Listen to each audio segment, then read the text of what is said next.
What is going on, everybody? Zero Starheads here, back again for another video. Today I'm going to be doing a podcast kind of video with me and my friend Lucas. Go ahead and check out his channel. It'll be in the description below. We're going to be talking about the Golden Age Berserk arc. This is going to be kind of a longer video of us just talking about the video as a whole. Go ahead and put this on while you're like playing a game or something like that, or doing whatever you gotta do.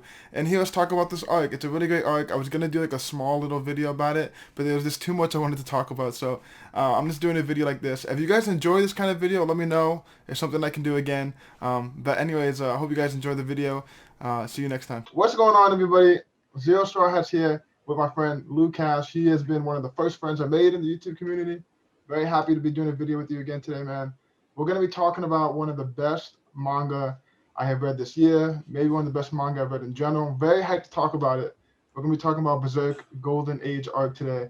So I guess we'll start with, you can just like say what's up and yeah, dude, hell yeah. Thanks for having me on, man. It's always a pleasure to be here. I'm really pumped to talk about this. This is one of my favorite series of all time as well, dude. So yeah, without further ado, let's get into it. Yeah, so we're gonna get into it. I think the first thing I want to talk about right off the bat, we're gonna talk about Golden Age arc. But before I talk about Golden Age arc, I want to quickly talk about the arc right before, which I believe is called the Black Swordsman arc, which is kind of introduce you to Guts. I kind of want to know your opinion on how that arc set up the Golden Age arc. I think it was interesting how you get to meet Griffith and Guts, and you see their hatred for each other before the backstory, before you know everything. And I feel like it added a whole nother level to the to Golden Age arc to see that first. Just kind of want your opinion on that. What do you think about them adding that before Golden Age? Yeah, I mean, I think it adds more hype and depth to the story. Like when I look back on it at first, it's a little confusing, right? When you have all these questions. And I think that's also like a good thing about the story because it makes you interested in wanting to know more about the character rather than just plopping you into the Golden Age arc. Yeah. I think it makes it more interesting and it builds up like the intensity of their relationship by leaving it with them facing off and then going into the Golden Age arc. Yeah, I think that's cool. Yeah. Yeah, I think it's really cool because like I've never read Berserk, but you always hear about Guts and Griffith, and you knew like they were going to be the main parts of the story. So when you see in the beginning that they're already like arguing with each other, I was very interested to see what was going to happen. I do think like in the very beginning, like I thought Guts was just kind of bland at first because like he was just like this savage fighter, and he didn't really seem to have too much emotion. And then we get into this like backstory we're about to talk about, this great arc, and it completely changed my opinion on Guts. He's a freaking awesome character. But so you get right into it, and he is like being birthed from his dead mother hanging on a tree. He gets found by Gambino, I think how you say his name. And it was Gambino. Yeah, Gambino, and his adopted mother. He literally gets named the Guts because he came from the guts of his mom. It's crazy. What's your opinion on like this the very beginning of his childhood between being born from that tree and then living with Gambino? We can kind of talk about that area of the Golden Age arc first. Yeah, I mean, like Gambino, like first off, is his father figure.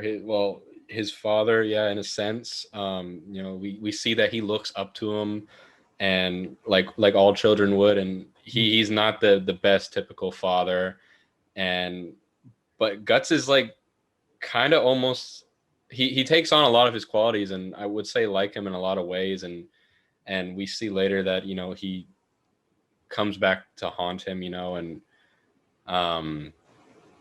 dude, that was just such a crazy beginning to be born like that, and oh my god, it's crazy because like I think from very early on he can tell like, okay, this guy's not a good guy, but at the same time it's like it's his dad, it's the only thing he really knew. And you see like very early on like Gambino was like no chill when it comes to like slicing them and and like doing the sword training and whatnot. And then obviously like the big thing is when he let the other member of the group rape him. Yeah, was crazy. I mean, what was for like a couple coins, I think, like nothing. And of course, at first Guts didn't know it was Gambino, but then once he said it was Gambino, he's really upset. And then eventually we get to the point later on where he accidentally kind of kills Gambino out of self-defense. But man, that whole like backstory really made me from not caring about Guts at all to like so invested so quick because Yeah, that backstory was crazy, man.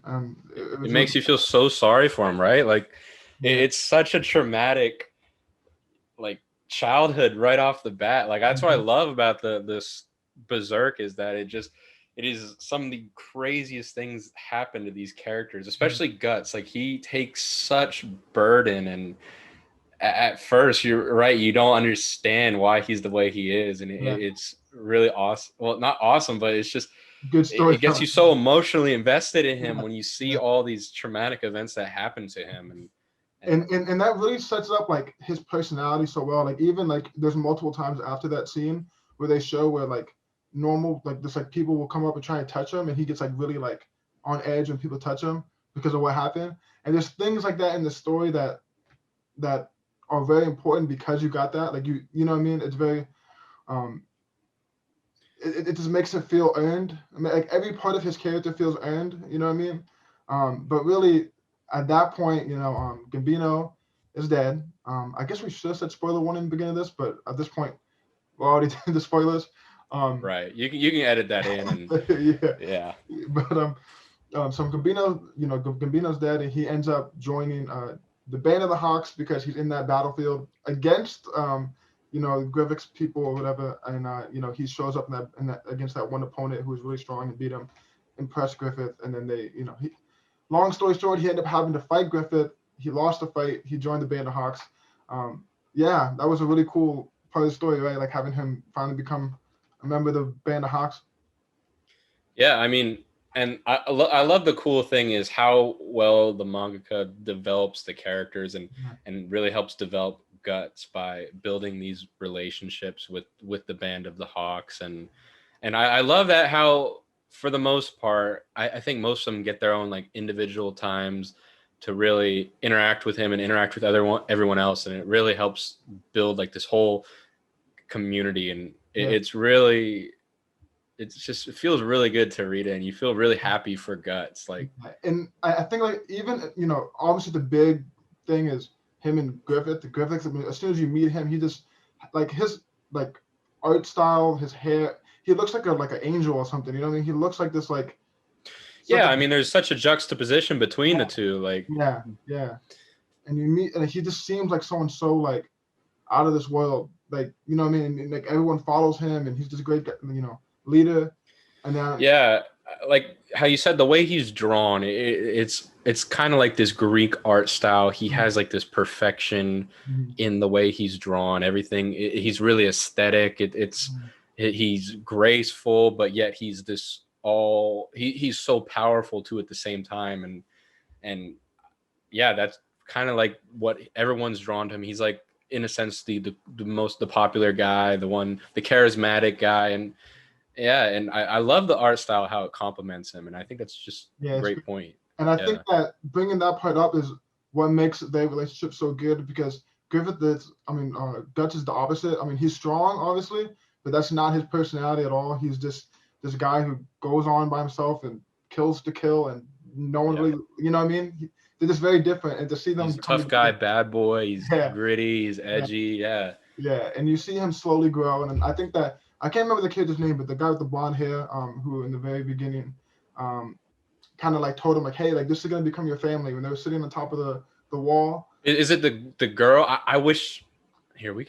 Is it You want to? the name starts with J? It's like Jude or something like that. I don't remember. Is it? Yeah. Here, actually, I'm gonna pull up the character list. All this part because cut out. Go ahead. Yeah. But yeah, like if he didn't get like that development with the other characters, or yeah, if he just didn't get that development in general, like in the interactions with the characters, and he kind of stayed as this edgy character and didn't get as fleshed out, it wouldn't be as good of a story. But Okay, Judea, Judy, yeah, is yeah. that a girl this whole time? I honestly thought it was a guy. Is it a girl? No, it's a guy. He Oh, okay. yeah.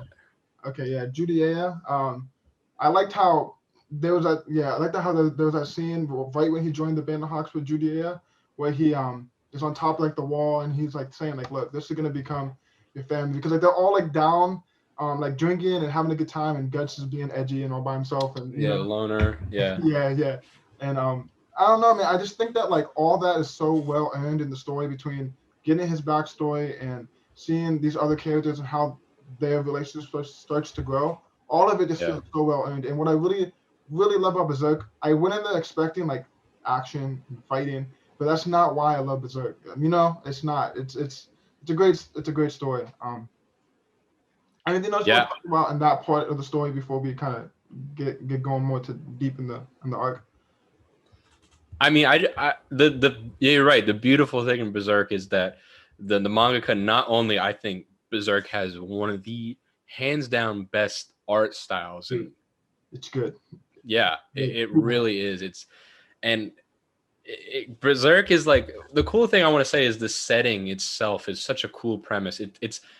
It's on the border of fantasy, but it also kind of is like this, has this medieval roots to it, and I love how he's able to incorporate this fantasy element and bring it to life and make it, and with his illustration skills. And and a lot of the first half of the Golden Age arc is really rooted in like real life kind of stuff. Like a lot of the more mystical stuff kind of happens towards the end of the arc, other than like Guts just being ridiculously strong. Like for the most part, that part of it doesn't really come until a little bit later in the arc. It does feel pretty real. And that's the cool thing about it, is how they're able to blend this reality into this fantasy, and then make the transition, and it still feels real. And then even like later on, they're able to keep these elements of like this medieval reality still embedded into the story, and it's just so good. Oh my God. It's a great story. And one thing I think that is really I'm happy about is that I experienced this story for the first time with the deluxe editions, because I think the art really shines in the deluxe editions, especially like the double panels with the big widespread. Oh yeah, it looks so good. It looks so good with the bigger book. It deserves it. Yeah. If you haven't read Berserk, you have to get the deluxe. You're doing yourself such a huge disservice. It's such a it adds so much more like to the story, and so much better experience. I did have the singles and I sold them off. I had 1 through 6, and I was like, no, I can't do this. So I've never actually read the singles, but just from like experiencing the deluxe, I'm very happy I went with the deluxe. I know that, that's really nice. But back to the actual story. From that point on, like eventually I want to talk a little bit more about Guts and Griffith's character, and also Casca and Guts. Those two I kind of want to talk on. But just going to quickly go through the kind of the events that happen. But like the next part is kind of the rise of the Band of Hawks, if you want to say, like them winning all the battles and them becoming a part of the kingdom, and Griffith becoming knighted and all that stuff. Like you see that rise. Go ahead. Griffith is an interesting and compelling character too. There's mystery to him. He has like this hidden agenda that we kind of have an insight into his hidden agenda at that point, or not really? We get like glimpses of it, like when he's like there's like scenes when he's like talking to Guts, or like I remember one scene in particular that when he's like I don't remember exactly what part of the story this was, when he's like bathing and he's talking to Casca, but we get these monologues of him just going into like his thought process, and he's just different. You can tell he's different from everybody, and here's one of the things you can kind of pick up on is he kind of doesn't really have many morals, and you see that he'll do whatever it takes to get to his goal, to rise to power. And I say he doesn't have morals because if you remember one of those scenes where he's battling like this nobleman, and he like you find out that he had a relation with him, and do you remember what I'm talking about? Yeah. And I don't know why did he do it? Was it to get he did it because he said that he would rather gain that through political gain than have like a whole bunch of people die and lose soldiers. It's easier to do that than it is to lose people that you need. And that was actually the scene that I'm thinking about when he was talking to Casca, and he's like taking a bath and Casca's kind of behind him, because what happens is Casca sees Griffith and that noble in the room, and that's why that conversation happened. That's like a very good indication of the kind of guy he is.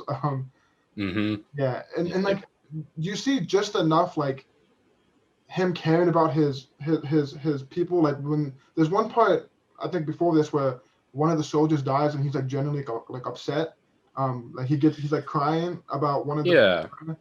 So you By get no means is he a heartless guy. He yeah definitely, you can see how much he cares about his people yeah and the band of the Hawks, and yeah he wants them to succeed. But at the same time, whenever you learn his backstory about who he was and where he came from, he ultimately does care about himself yeah for everybody, yeah and you can and, see and that. and you see that more and more as it goes. Like when we get to the parts where he starts to kill the king's brother, and then eventually the queen, and all those things that no one even knew about other than Guts.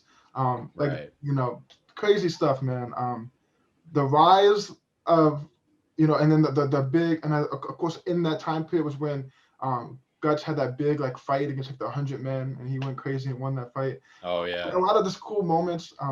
They fought against that kingdom who like hasn't lost for like 100 years and had that big win. Like Yeah, they even fought those against the Rhino Knights, or yeah, yeah. yeah. It's cool, man. Like you get those really cool like battle scenes that are so well drawn and so Yeah. well earned, and but also the things that you see inside the castle, the political things, and all that stuff is just as interesting as the battles that Yeah, they. yeah. Every element is just as interesting as the So great. fights and the battles. It's Yeah. so great. And to be honest, like I don't really think there's any other or mangas that really have this time period and setting of this medieval roots. Well, I will say this, I'm not going to talk about it a lot, but Claymore does kind of have a similar setting if you've I read hear that. Claymore's kind of like a sister or like baby of Berserk. I've heard people say that. It's kind of like Yeah. yeah.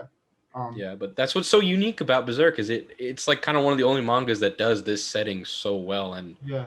and yeah. I mean, it's Um the storytelling is this so awesome. And but then we do see a little bit of fantasy, if you remember, in this period of time when they fight the Minotaur, that Minotaur, um, or Zod, yeah, Zod, right? Yeah. Is that when we meet? Yeah, we meet Zod in that time period, right? Yes, we do, Yeah. and that's when we get our first little taste of this other world, and that really piques the, at least I'm sure for you, but like really piqued my interest in it. Yeah. It's like we there's like, you feel like you know the whole reality of Berserk, but really there's all this Yeah. other stuff when we get And this first taste of Zod. yeah, and once again, going back to what I said about the Black Swordsman arc, we see in that arc this these kind of creatures, Right. but we know it's coming, and like Mm-hmm. you get so into what's going on that you kind of like not even think about it anymore. You're like so into what's happening, and then when that mystical side comes back, it's Mm-hmm. awesome.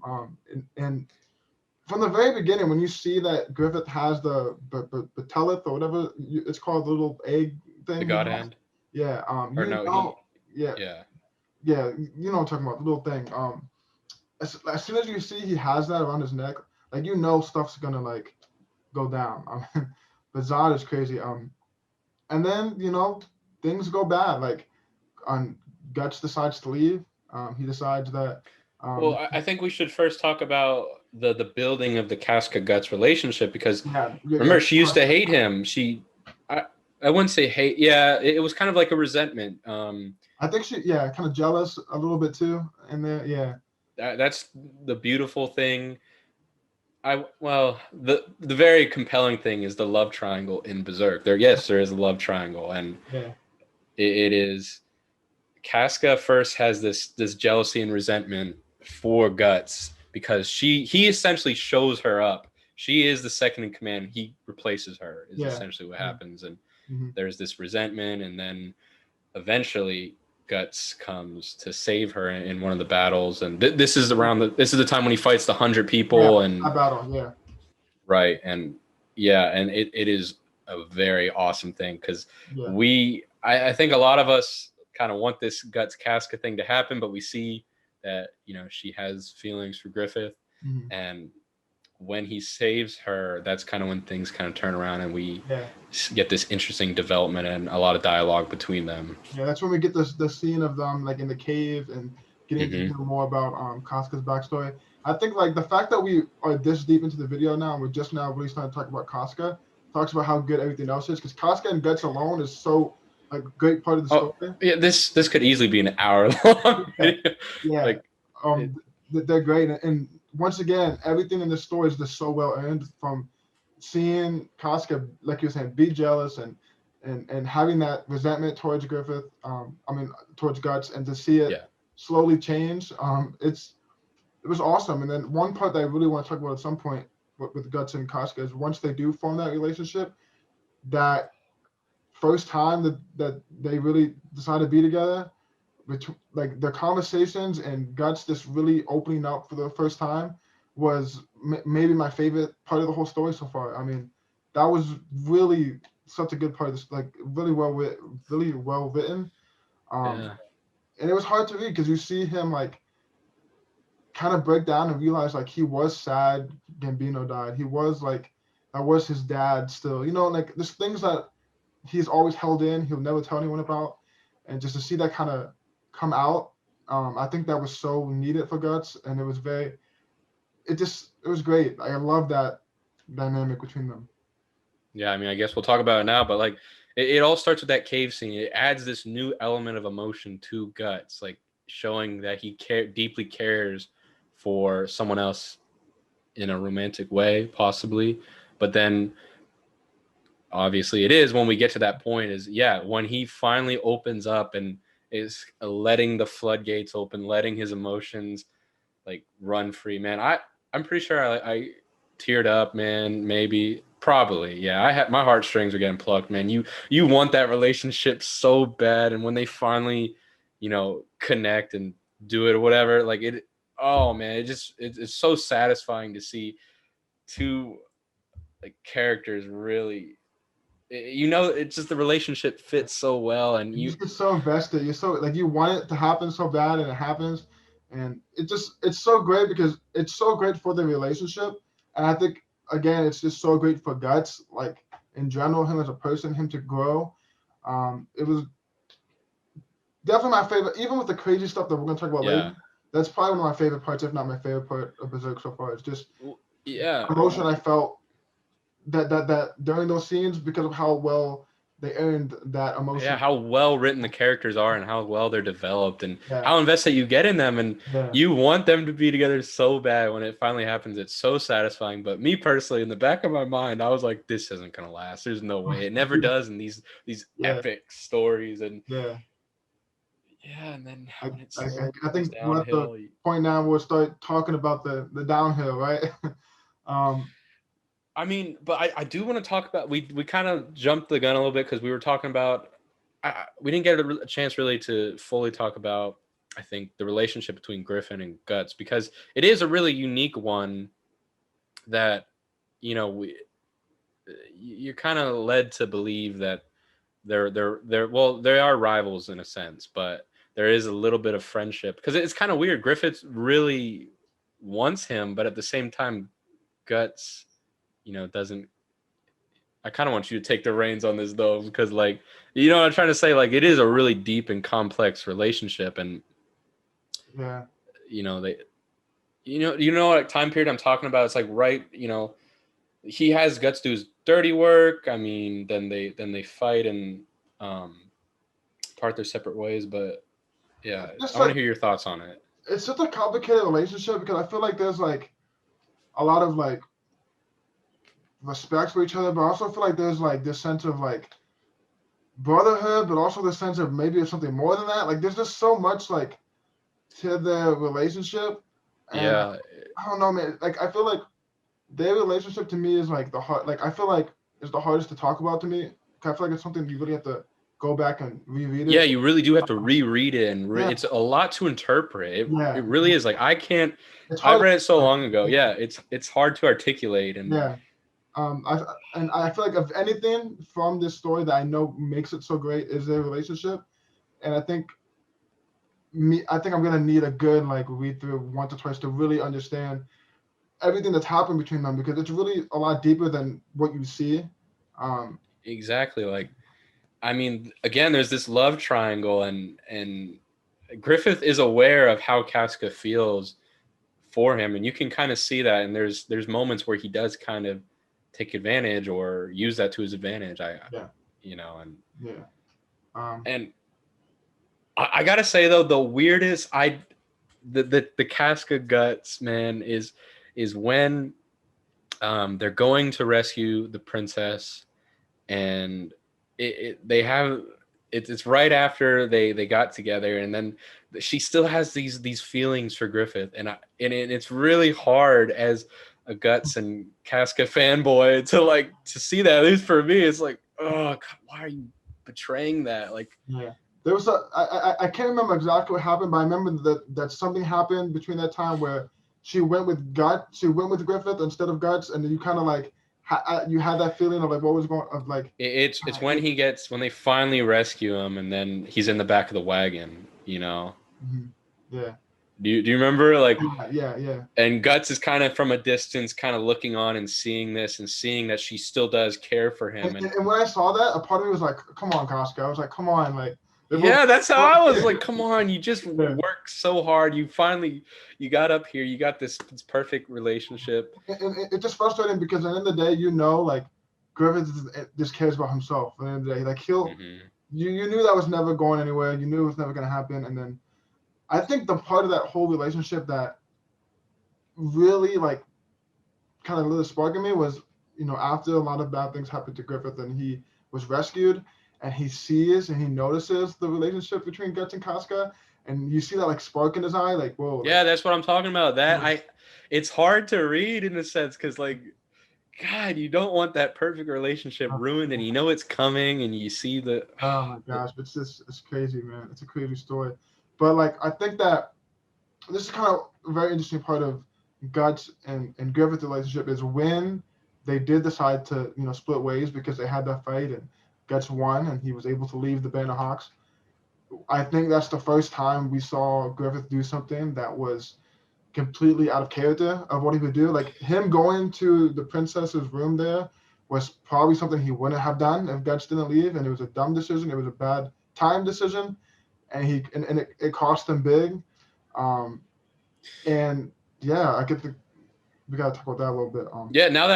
You're right. Now that I think about that, I think he never it's evident he never wanted Guts to leave. Guts was a very important part of the piece of the puzzle of his team for Griffith, and that him deciding to leave just caused this cascade of events that unfolds, and it puts Griffith into such a state that's so uncharacteristic of him and causes him to do things. Notice that right off the bat.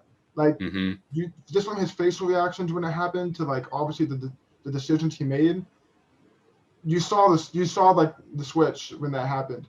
And I feel like part of it was like him being angry that he left. I think part of it was kind of just feeling like betrayal. Yeah. There was just a lot. Betrayed. Yeah, he feels betrayed. He feels like there's just a lot to that. It's so complex. There's so many different emotions and things that, you know, he's feeling, and some of them we don't know and some we do, and it causes him to make such a crucial mistake. And I think another part of it that I'm thinking about is like also like this his pride of being like, look, like I'm the leader and I'm not you leave, you know, kind of thing too. It's just there's so much to it that you can take. Yeah, and I think part of it too is that he doesn't want to recognize and admit to himself how much he needs Guts. Griffith is a character that wants to be able to do.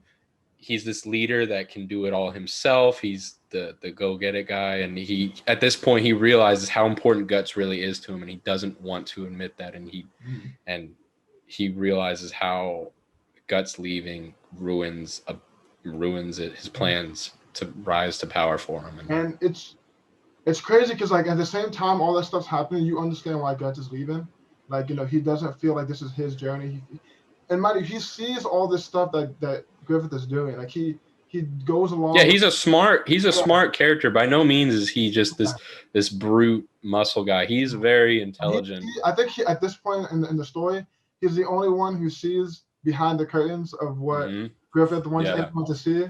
And I think that's part of it. But I also think that, you know, it was never really his journey to help Griffith be king. Or I feel like he always had his own, you know, personal journey that needed to happen, and it was time for him to leave. And I think I think it was a good decision for him personally. Obviously, things turned out terribly because of it. Um, and that's, I guess, what we're going to talk about next is just the huge downfall of what we knew was coming because we saw it in the beginning of, the eclipse and just the craziness that was the eclipse. I mean, I don't even know where to start when it comes to that. Um, I think a good, interesting starting point is kind of really underlooked. Is this the kingdom and the crown? Like the king himself is a complex individual who Oh has my this God, bro. very weird, obsessive relationship with his daughter, and The it way, gets the way they draw him during those scenes when he's like touching his daughter, his face yeah, is like yeah, so, dude. It's oh my gosh. yeah. Mm, That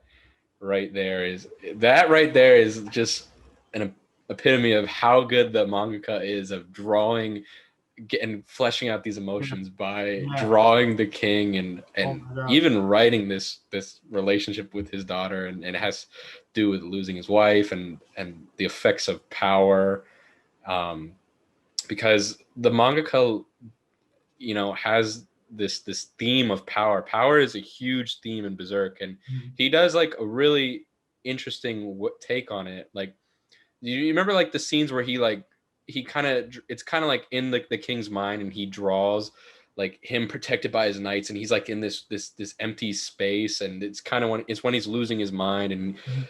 you know what I'm talking about. Like it's just an interesting way to draw what Yeah, power represents, and yeah. yeah. I think that like they do that very well with each character in their own way. And I think like his character, like the king, I didn't see him going that way. Like when we first meet him, he seems like a pretty normal king. And then Stable, yeah, humble. and then when things went like but just the quick turn that you saw, like Yeah. it's incredible, man. And I feel so sorry for the princess because what she went through was crazy, and and she genuinely like loved Griffith, and Yeah.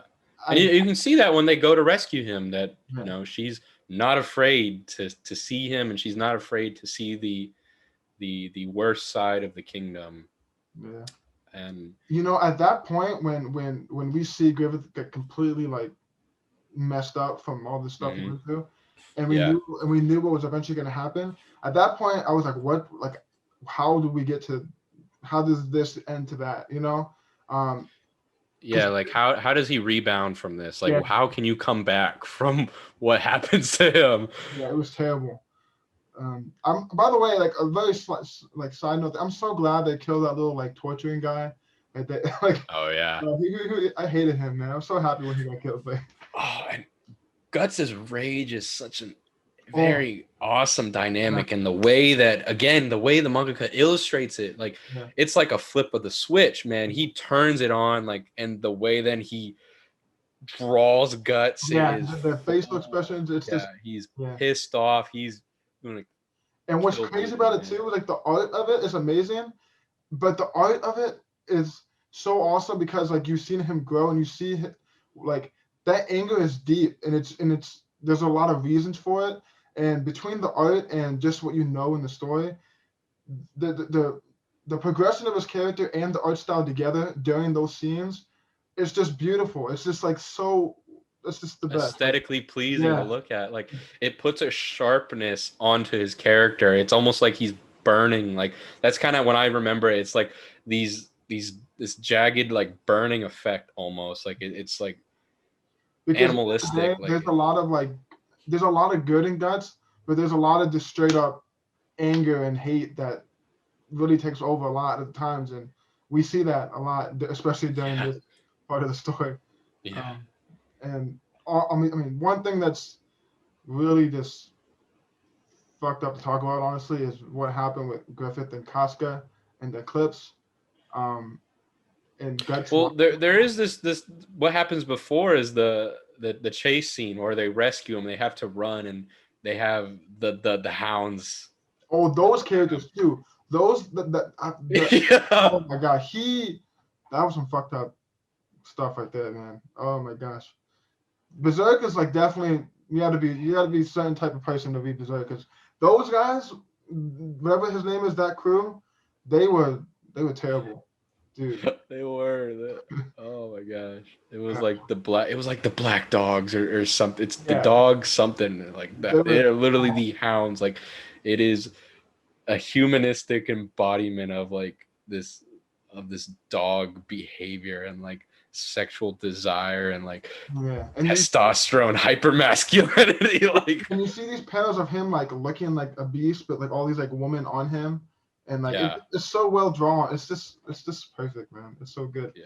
But yeah, And that that's like our second encounter of like this fantasy element, and everybody is shocked and afraid, and then Guts faces up against him yeah, and and the is king able. sends him too. Like he gets sent from the king. Like it's It's crazy. nuts, dude. Yeah, Yeah, and then this is again when the love triangles we talked about it a little bit earlier when he's in the wagon, and this is when we see kind of a shift in Casca. Well, first Guts is severely injured. Yeah, he's severely injured at this point because he just fought this mythical dog human beast, hmm and she's worried about him, and then her concern shifts over to Griffith, and this is when there's a lot of strain on the triangle. And yeah. If I remember correctly, wasn't there a part where like they were having a moment, Casca and Guts, and then like Griffith screamed Griffith, out, like, and then like yeah,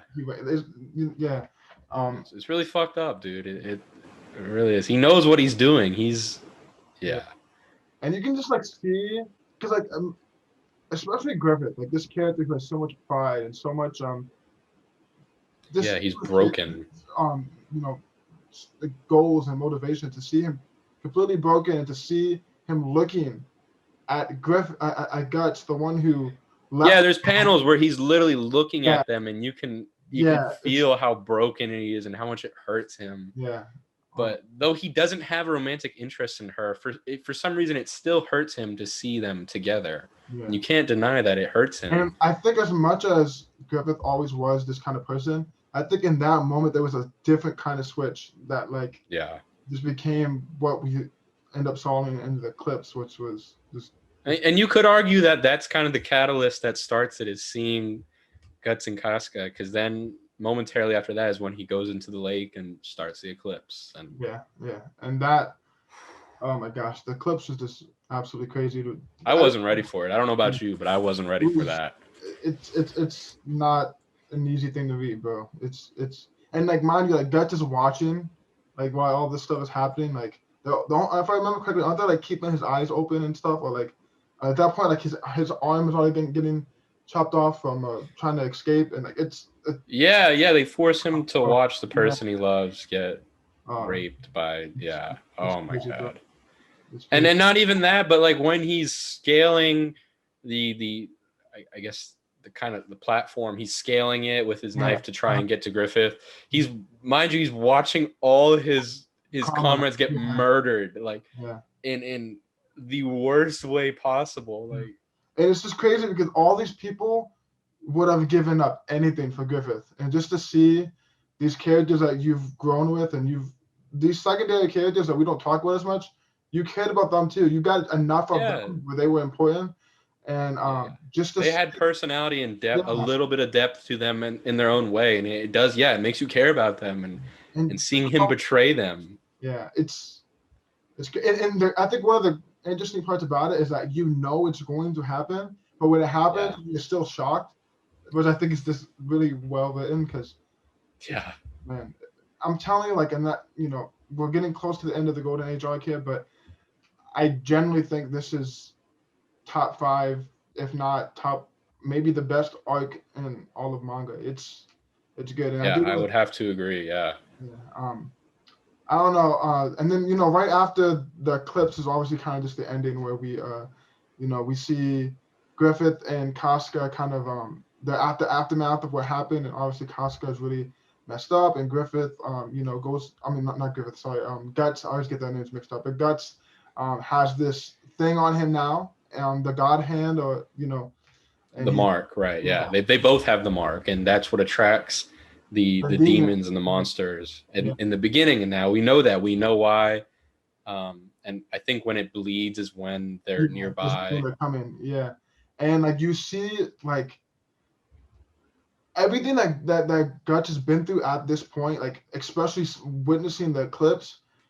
Now he can't sleep, and now he has to fight these like creatures every night, these demons every night. Like he just doesn't get a break, man. He does not. Well, the actual mark, actually, everybody who was sacrificed gets the mark. All the comrades had the mark. It's when you have that mark, is you are to be sacrificed for Griffith. I think that's what that was for. Yeah, and because he was supposed to die, it's you're not supposed to live when you're marked with that. And I think even in the Black Swordsman arc, there's people or demons that even I want to say even maybe the Skull Knight. Somebody make there's comments on like how do you have that? Like you shouldn't even be alive if you Yeah. have that mark. Like it's so significant for him to be alive with that mark. Yeah. And I want to keep this mostly Golden Age, but I have read just a little bit past it, and even in the little bit that you've seen past it, just seeing him having to deal with all that fighting he has to do all the time, never being able to sleep because of it, just it's crazy. I think that was a pretty like decent talk about Golden Age arc, but I feel like at the same time you could go on for another 3 hours about it, and that's you definitely could. This arc's so amazing, but just to keep it a little bit shorter, I kind of want to go to final thoughts about the whole arc and where would you put it in your ranking as far as the best arcs in manga just in general?